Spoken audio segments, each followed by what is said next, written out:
Hello, everyone. Today, we live in a fast paced and ever connected world, and yet we find ourselves more isolated than ever before, feeling lonely in a crowd of people.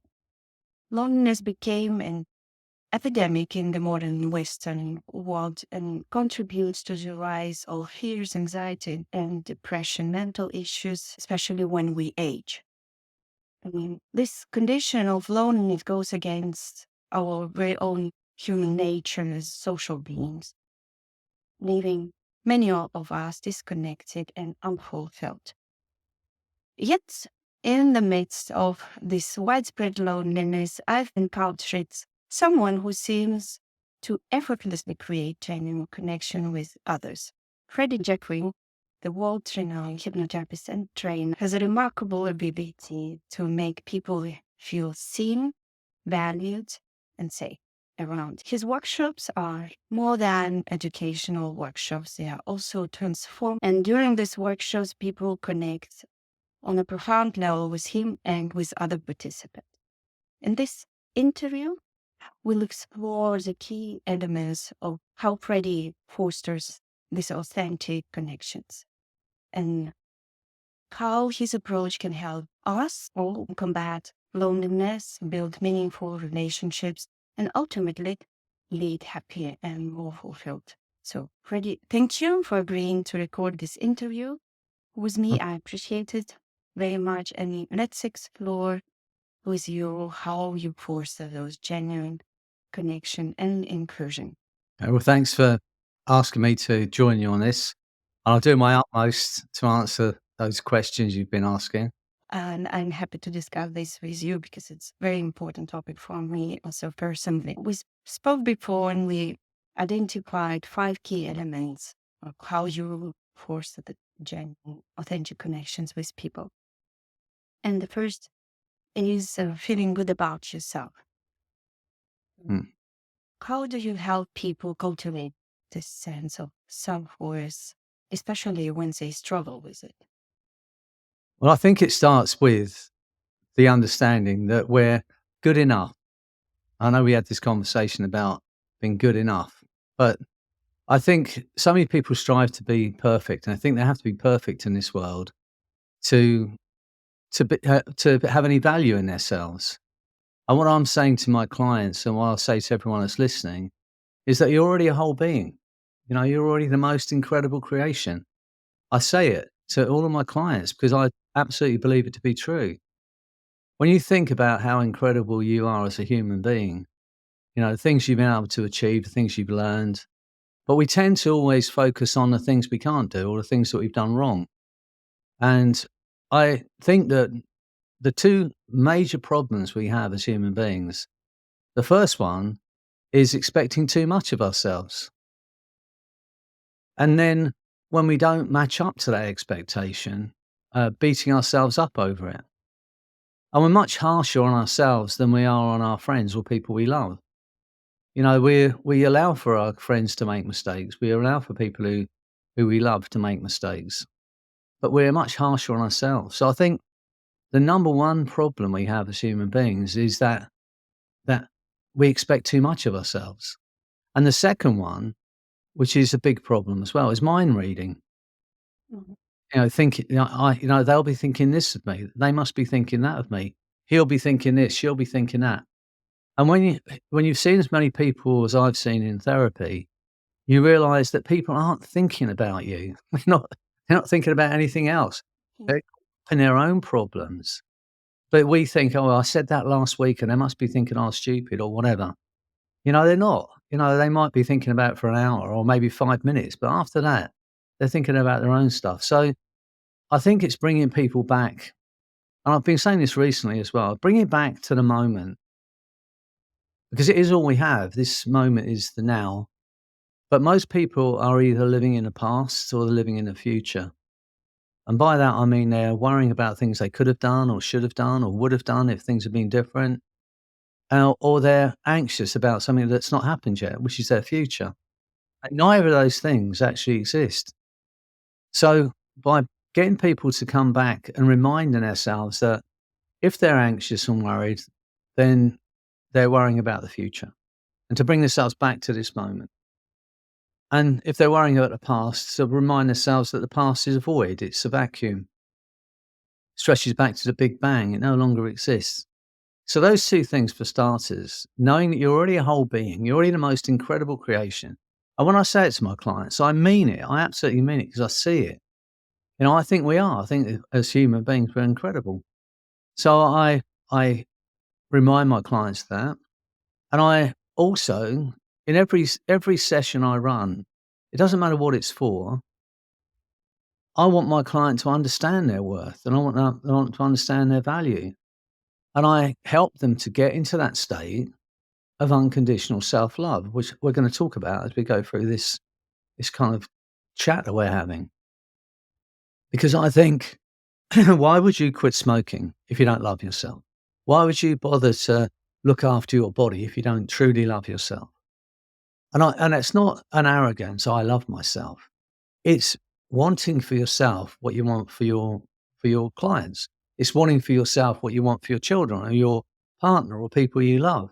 That's what I'm talking about. And most people, especially in the world we live in, where they come into this world and they train and they want to help people, and somewhere along the line they forget about themselves. They forget about their own worth, their own value, and they stop looking after themselves. I'm saying we should want for ourselves what we want for our clients. So that's my goal with my clients, to get them to understand their worth and their value. And I do that by getting them to bring back to the moment, to have a look around. I ask simple question, who are the most important people in your life? And if someone's got a child, I'll say, well, look at your child, because that is you. We tend to look at our children and we admire them for their strengths and their abilities and their skills and their sense of humor and all those things that our children have, without thinking that that is who you are. That's, when I've spoken about you and your children, and I say you don't have to look any further than your girls to recognize your worth and your value and just how incredible you are. And it's the same for all of us. No, so those simple things that I bring my clients to, just bring them back to the now and get them to recognize that. This living in the moment is another key element for creating authentic connections. And how do you help clients to practice this living in the moment? It is something we have Stay. to practice. It's not something we do normally or naturally. But the other thing about, while we're on that subject, it's about being in the moment with your client. Putting aside all of your own concerns. How are you going to pay your mortgage? What your kids are doing? Your relationships. Put all that out of the way. For a Because moment, right? when you're in that room with that client or you're in that room with that group of people, it should be, even that for that time you're with them, and I say it, and for me it's true, that that person's all that matters to me. While we're having this conversation today, you're all that matters to me, Olga. Mhm. I'm not concerned about anyone listening to this or not listening to it. It's we're having a conversation here, and that's by doing that. I'd like to think I can be authentic in this. I'm not doing this for worrying about what other people are going to think about this conversation. I'm talking to you as someone who's a friend, who admires what you do.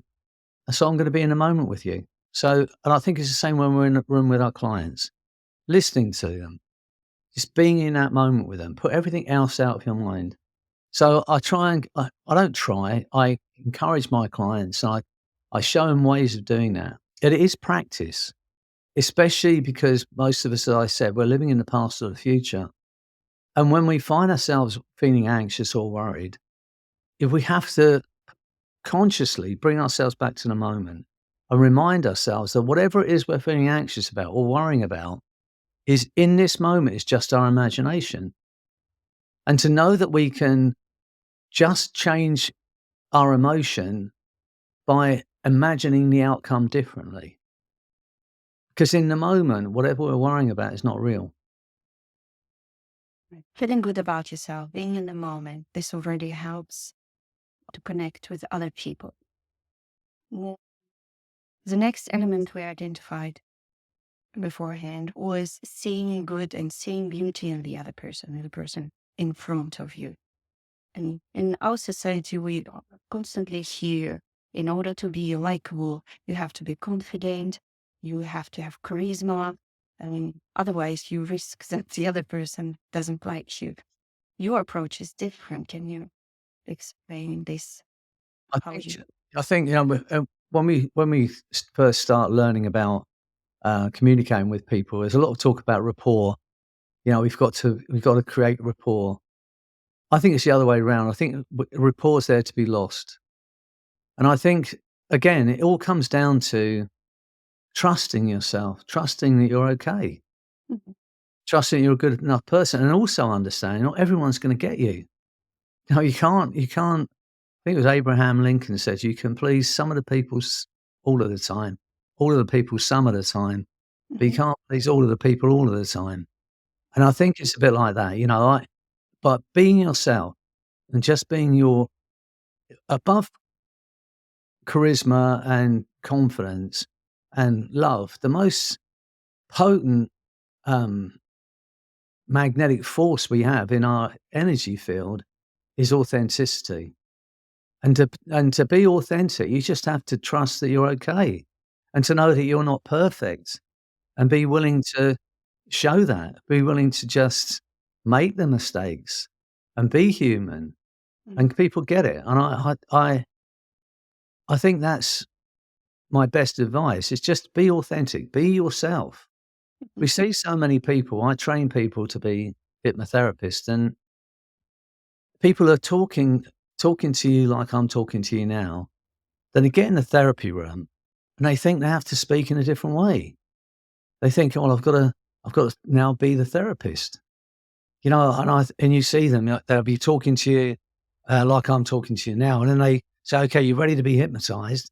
And then all of a sudden they go, "And now, with your eyes closed, you can begin to relax." I'm sitting there thinking, "Where'd the other person go?" Uh, you go, you can just be yourself. You've been communicating since we first opened our mouths as babies, and yet we think we have to communicate differently. And there is all these things about learning different language patterns and how we use our language. And but for me, language is all we've got as a hypnotherapist. Excuse me. That's all we have as hypnotherapists. So, but I trust that I've been communicating for a long time, and if I'm just if my heart's in what I'm doing, if my thinking, which is what we're gonna get to in a moment, is about wanting the best for my client and believing they have the ability to change, then I think that comes across in what I say and what I do. And we judge ourselves, but also we judge other people. And you have this remarkable ability to see the good and to see the beauty in the other person, even if they fail to see anything good about themselves. So the clients that come to you, they maybe hate their body and they hate themselves, and you show them how likable they are.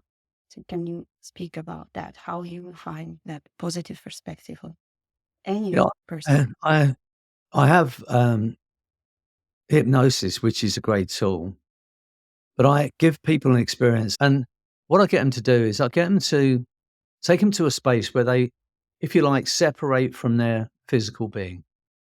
I talk about the essence of who we are, and I suppose in some culture they call it the spirit, the soul.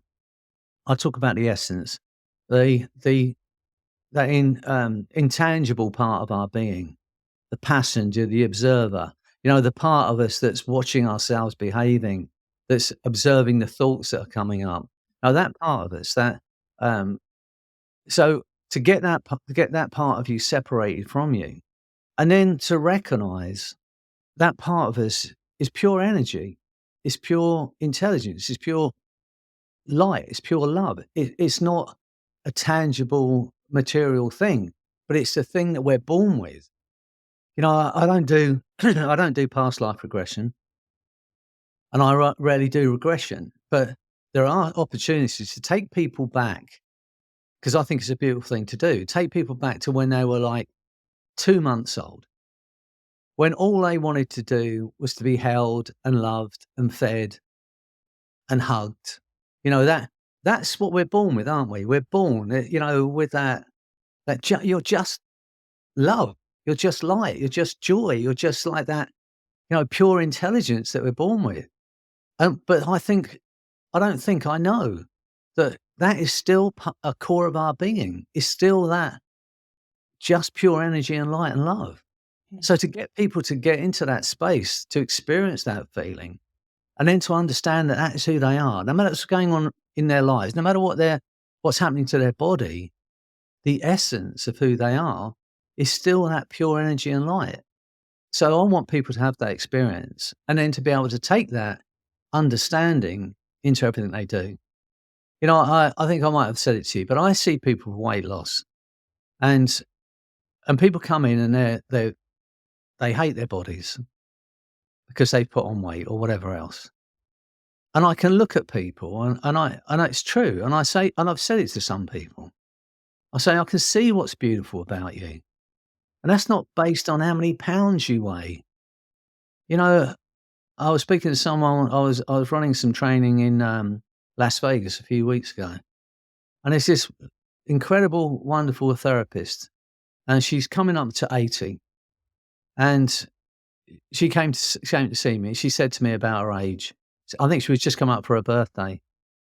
And I said, that's just the age of your body. That's not your age, And you can look at this woman's beautiful blue eyes, and you can see she hasn't aged. She's not aged. Her body's aged, but she hasn't aged. And when we understand that the essence of who we are, so I was talking about a moment ago, that part of us is just pure energy, light and love. It's ageless. It's infinite. And then when you realize that no matter what happens to our body, it can't touch us. It can't touch the essence of who we are. And by getting people to understand that, yes, for me, this is just transport.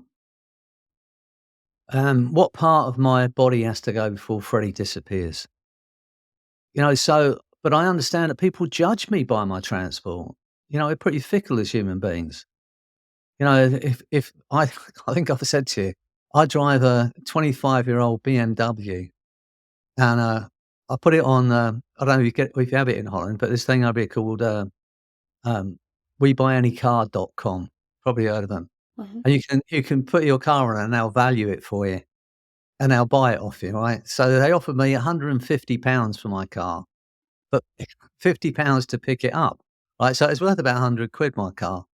But I understand that people might, if they don't know me, they might make a judgment on how successful I am based on my car. And it's, people do it. If I was driving in a brand new Tesla, they go, oh, he must be really successful. Yes. It might be all the money I have in the world, it might be borrowed, that money, but people will make a judgment. So I understand that this is just transport. And I understand that people make a judgment on it. And because I present and because I say to people, you can create the life you want, I feel there's a certain kind of duty of mine to be as good as I can be physically. So I can say to people, you can be as good as you can be physically.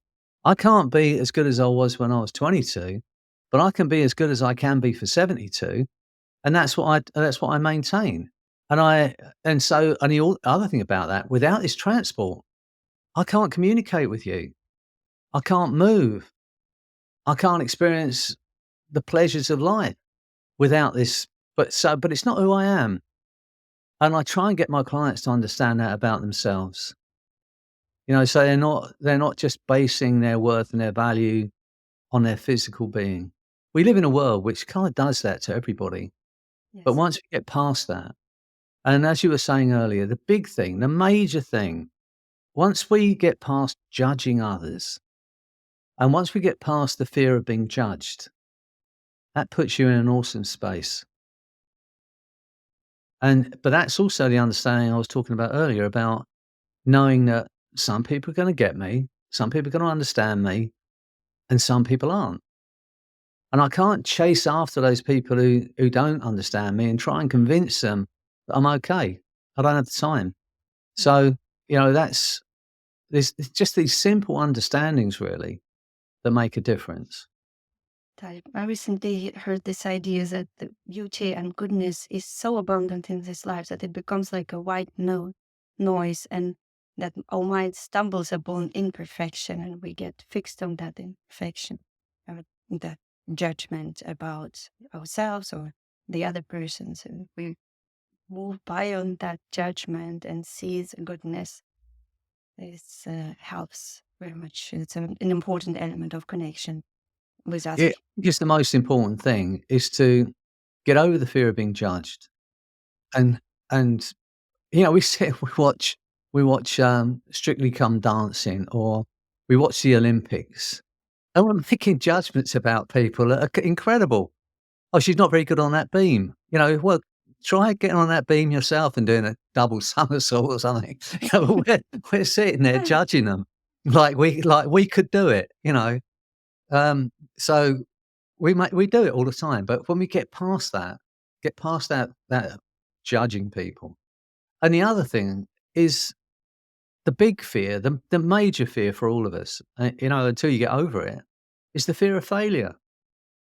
How many things do people not do or not achieve in their life because they're afraid of failing?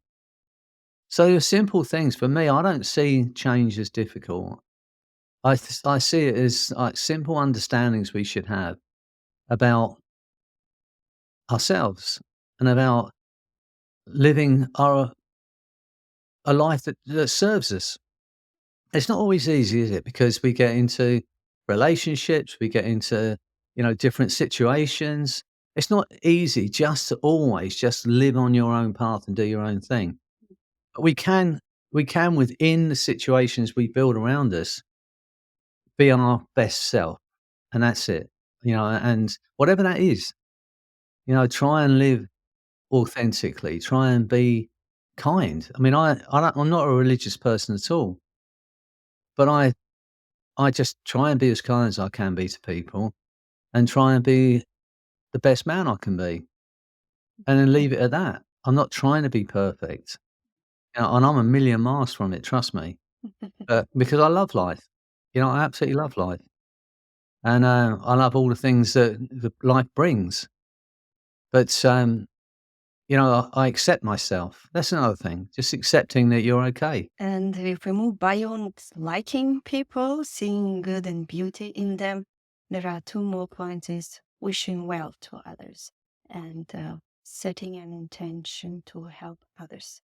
So how do you cultivate this genuine desire for the well-being of other people?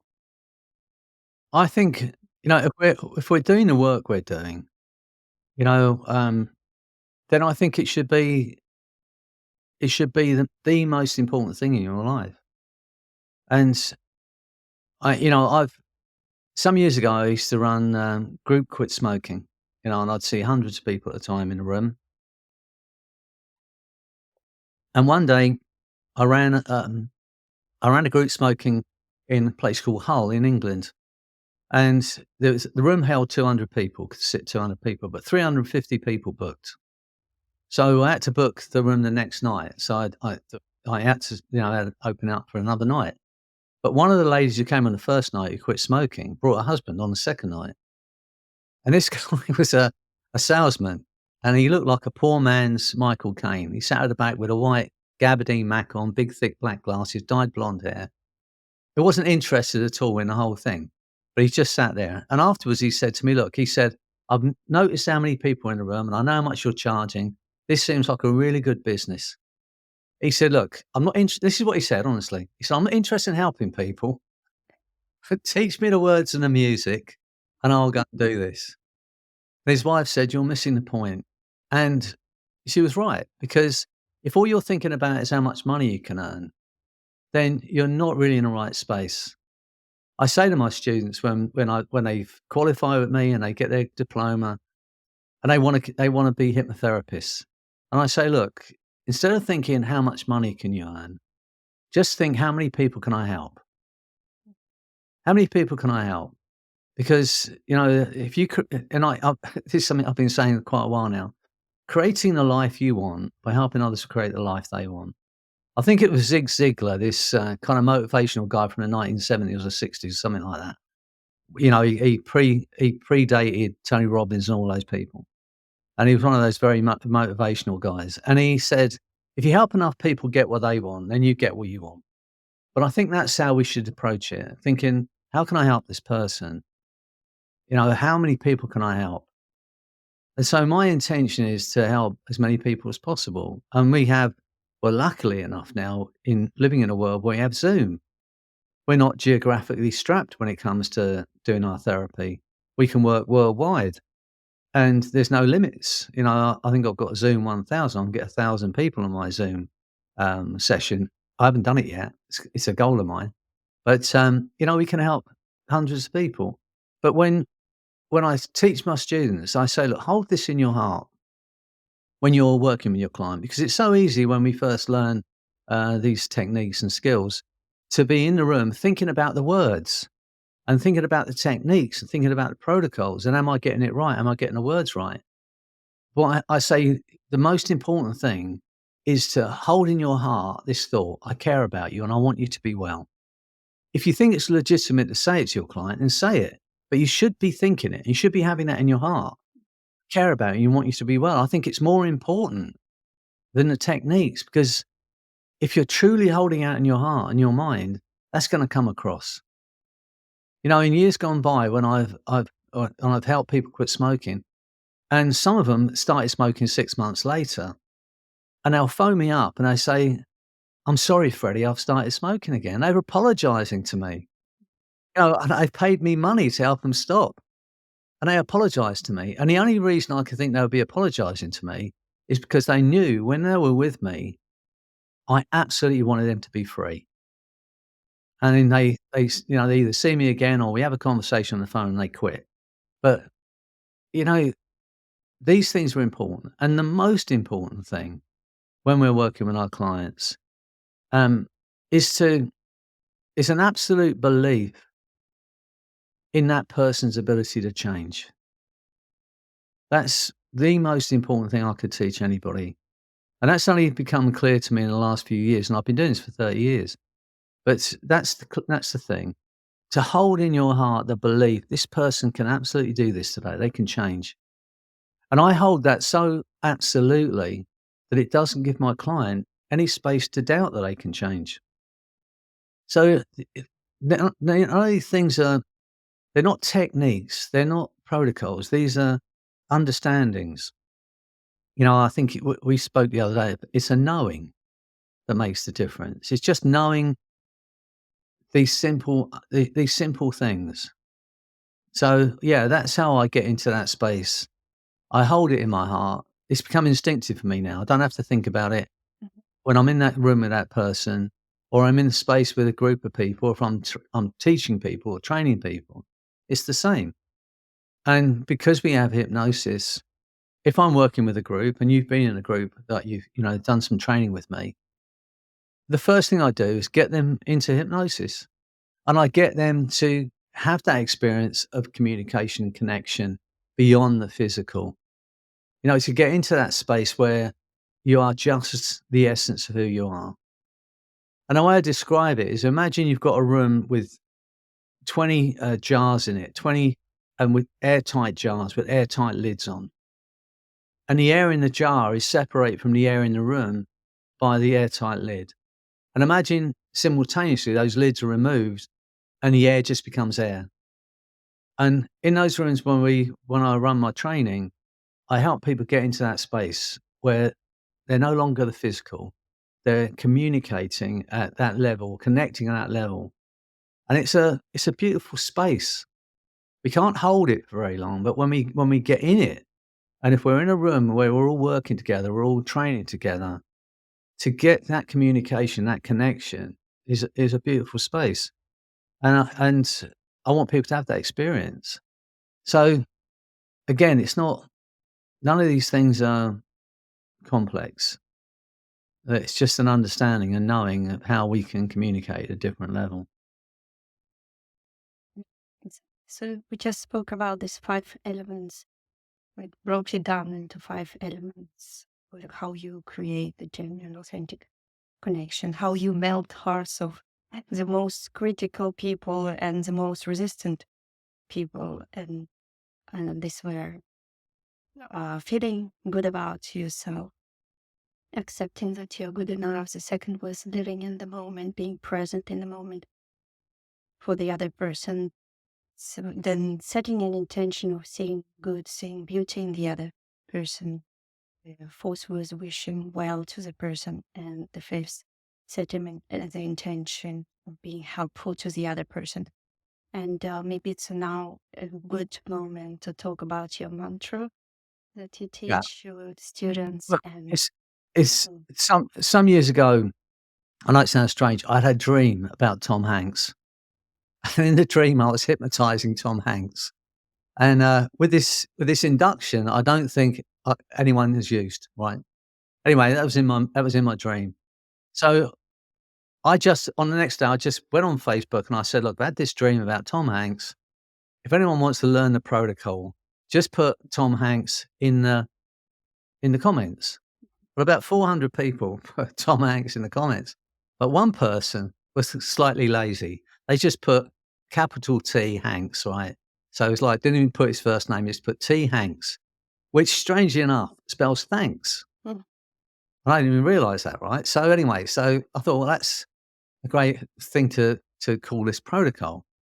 So a few a few months before that, I'd been running some training in India, and my son Anthony and I, if we're traveling, we run training all over the world. So if we're going to Brazil, we're going to India, or we're going to France, or wherever it might be, we see who can learn as much of the language before we get there. It's like unspoken competition we have. mm, And anyway, Anthony, who organised this trip to India to do this training, he didn't tell me we were going until later. So he had a head start on learning Hindi. okay. So anyway, I spoke to a friend in America and I said, "Look, Anthony's got his head start on me." Oh, and this guy said, "Well, you don't have to learn Hindi." He said, "The majority of people in India speak really good English." Mhm, So he said, "You don't have to learn Hindi." He said, "But what you do need to learn is um, the greeting, which is Namaste." So I said, "Well, what does it mean?" He said, "It means I recognize the God within you." And I think it's a beautiful kind of mm, greeting. But not being a religious person, I just thought if you change one letter in that, it becomes I recognize the good within you. mm, So when we got to India and I was speaking to this group, I said, "Look, before we go and practice with each other, when you sit down with your practice partner, I said, just look them in the eye for a couple of seconds until you recognize the good within them. We all have it, just got to look." And honestly, this is what happened. People were crying because how often does anyone take the time out to actually look at you and recognize the good within you?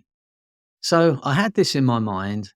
I had the Tom Hanks thing in my mind, and I had the thing that I was saying to you earlier about my students. I care about you and I want you to be well. So I put these four things together for this little mantra, which I run for myself. And I'd ask all of you watching this or listening to this to take 2 minutes out in the morning before you start your day, maybe before you get out of bed or when you just get out of bed, and just run these words and aim them at yourself. And it goes like this: I recognize the good within you. Thank you. I care about you and I want you to be well. So just running those words, I'll go over it again, but aim them at yourself. I recognize the good within you.